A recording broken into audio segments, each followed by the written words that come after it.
నమస్కారం. ఘంటారావానికి స్వాగతం. ముందుగా ప్రధానాంశాలు.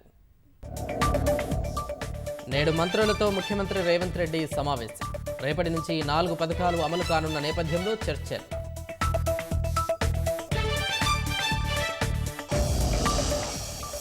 హైదరాబాద్ సహా పురపాలికల అభివృద్ధికి నిధులివ్వండి.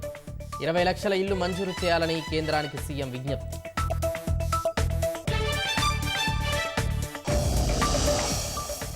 మేడ్చల్ మల్కాజ్గిరి జిల్లాలో హైడ్రా కూల్చివేతలు.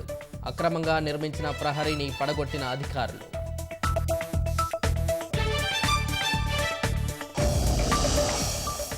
బంజారాహిల్స్ బసవతారకం ఆసుపత్రి వద్ద కార్ బీభత్సం.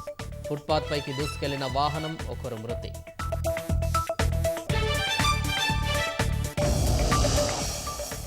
త్వరలో ఉత్తర కొరియా అధ్యక్షుడిని కలుస్తానన్న ట్రంప్. కిమ్ చాలా తెలివైన వ్యక్తి అని డొనాల్డ్ కితాబు.